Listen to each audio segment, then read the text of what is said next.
Ce soir, nous allons parler d'une actualité brûlante. On va parler de la desserte de nos territoires par les trains qui emprunteront la LGV à partir de 2017. Et il nous a semblé que le moment était opportun pour organiser un débat ici afin de faire le point sur les enjeux pour Poitiers, pour la Vienne, pour Poitou-Charentes, pour les entreprises et pour les territoires. Une nouvelle fois, les infrastructures ont été plus vite que les institutions. Quand on a voté à l'Assemblée nationale à l'unanimité, on a voté quoi? Tours-Bordeaux, Poitiers-Limoges et le prolongement au sud de Bordeaux. En votant ces infrastructures, on avait maillé cette future région qui verra le jour le 1er janvier. C'est de ça qu'il s'agit. Et pourquoi ces infrastructures TGV sont indispensables? Par rapport au développement européen aujourd'hui, qui se décale vers l'est de l'Europe, avec l'agrandissement de l'Europe, la façade atlantique dans les relations nord-sud pouvait être enclavée. Donc il était essentiel que cet arc atlantique puisse être irrigué par la LGV. Est-ce que la LGV est une chance pour nos territoires? À l'évidence. Car les villes ou les territoires qui ne sont pas sur des flux, ce sont des territoires qui sont fragilisés. Mais est-ce que l'installation d'une ligne ferroviaire comme la LGV est suffisante? Non. Il faut qu'à l'installation de cette ligne LGV figurent d'autres conditions. Donc, le grand combat qu'on a amené parallèlement à cette infrastructure, c'est de maintenir sur notre territoire ces fonctions de centralité. Il y a deux grands messages. Un, l'État.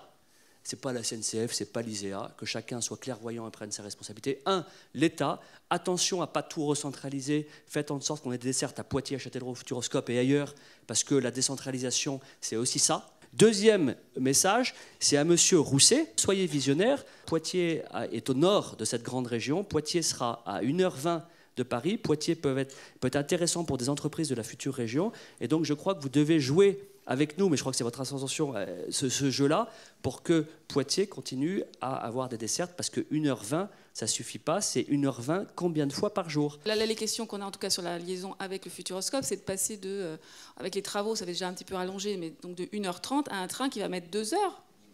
Donc on ne sait pas gagner du train, c'est le contraire. On a une LGV, on se retrouve finalement avec un Futuroscope qui se rééloigne de sa zone de Paris. Donc c'est là où moi j'ai du mal à comprendre la logique des choses. Parce qu'effectivement, le but n'est pas que ce que gagne Bordeaux, les autres le perdent. Le but c'est que tout le monde gagne quelque chose. Il faut une certaine ambition. On a parlé de fréquence, on a parlé de temps de parcours. Celui-là, il est sûr. Par contre, la fréquence, c'est ça qu'il faut aujourd'hui créer. Si la fréquence est là, il y aura une demande, il y aura des passagers et il y aura une économie parce qu'effectivement, on ne peut pas faire de train s'ils sont tous à perte. Ça, on est tous persuadés. On a signé un contrat pour 50 ans. Cette infrastructure va vivre plus que 50 ans et l'attractivité économique, c'est un enjeu qui va au-delà de ces horizons. Donc je pense qu'il faut, dès à présent, créer les conditions pour que ce soit un succès.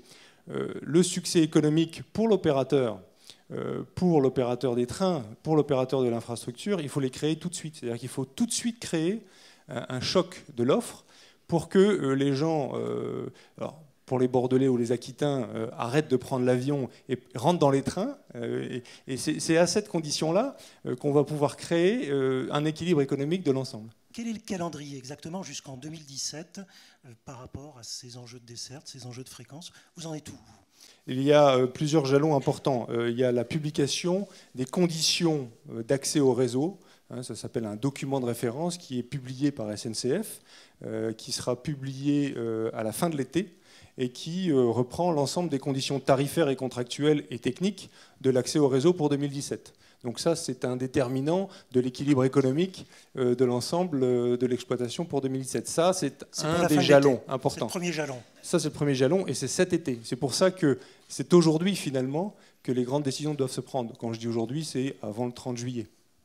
Ensuite, le deuxième jalon, c'est, on va dire, au début de 2016, où là, techniquement, les choses se précipitent. C'est-à-dire que la commande des sillons 2017 se fait au plus tard en avril 2016.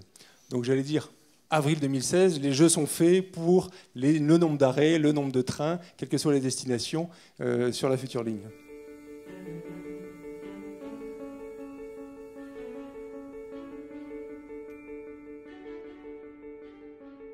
Il faut savoir que Châtellerault, c'est quand même 500 entreprises, c'est 10 000 emplois salariés, c'est un bassin d'emploi de 80 000 habitants, c'est une zone de chalandise de 120 000 habitants, c'est pas neutre, la Vienne, c'est pas que Poitiers. Si on n'a pas de quoi permettre à nos entreprises qui ont, pour la plupart des centres de décision sur Paris, de faire rapidement et souvent le trajet Paris-Châtellerault, c'est vrai qu'on en souffrira. Ce qui a été vendu à l'époque, ce n'est pas le constat d'aujourd'hui. On a tous cru que ça allait être mieux, plus vite, pas moins cher, mais pas plus cher. On réalise que finalement, il y a moins de trains, ça va être plus de temps, et ça va coûter plus cher. Et la seule façon de se faire entendre, c'est de dire ben, on ne veut plus payer. Je propose moi une autre formule, qui est de dire, ça peut arriver à chacun d'entre nous de se dire on s'est trompé.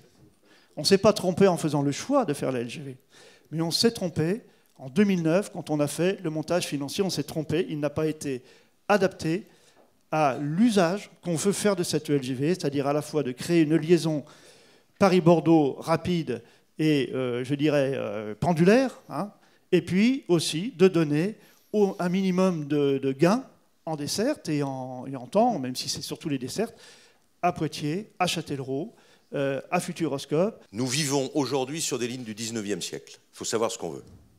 C'est pour ça que la région Aquitaine a mis 300 millions d'euros. Et que je ne le regrette pas, même si, dès le début, on savait que ça allait être difficile. Je ne le regrette pas pour les entreprises, pour les gens, pour les territoires. Il faut arrêter de réfléchir en se posant des questions qui n'ont rien à voir avec la préparation de l'avenir. Le problème du modèle, ce n'est pas le modèle de cette ligne. Le problème aujourd'hui, c'est que SNCF perd 1,5 milliard par an parce que l'État français met 1 milliard de moins que les autres États. Donc il y a un nouveau modèle à établir. Et que par ailleurs, il faut que la SNCF se réforme suffisamment parce qu'elle n'est pas sur un modèle d'organisation suffisamment performant. Hein ? Moi, en tant que président de région, et ça fait longtemps que je demande des comptes, je ne sais pas quand mes trains rentrent dans le garage que j'ai payé en totalité et quand ils en sortent. Hein, c'est complètement hallucinant. C'est un modèle d'organisation qui est beaucoup trop coûteux. C'est pour ça que la commission Duron dit sur les TET, il faut qu'on mette un peu de concurrence. C'est le modèle allemand, le modèle public allemand, il faut quand même le savoir, c'est 30% moins cher. La Bundesbahn, 30% moins cher. Il faut quand même qu'on se pose cette question. Il faut qu'on se mobilise tous. Ça n'a pas de sens que Bordeaux soit un cul-de-sac. Il faut aller vers Toulouse, il faut aller vers l'Espagne, mais il faut que tout le monde se mobilise.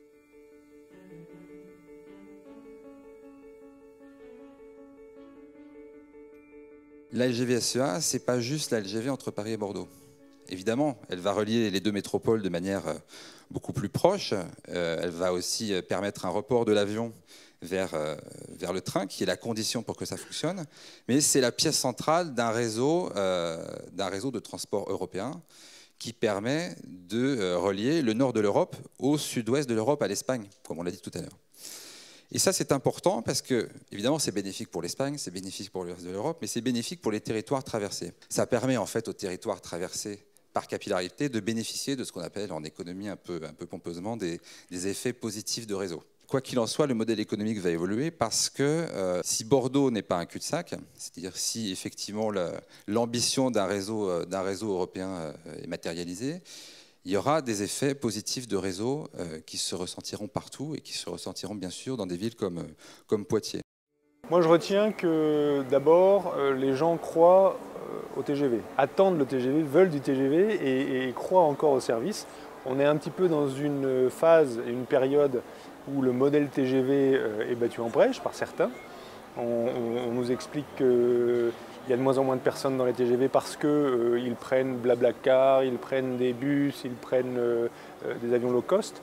Je pense qu'il y a encore un besoin, il y a encore une attente, il y a une demande importante Et ça, c'était utile d'avoir les différents acteurs pour l'exprimer. Je crois que ce ne serait pas l'intérêt de cette nouvelle grande région qu'on développe que la métropole de Bordeaux. Et tout le monde en est convaincu. Et je suis sûr que si vous posez la question à Alain Juppé, il dira il me faut des dessertes à Bordeaux, mais Poitiers doit être desservi.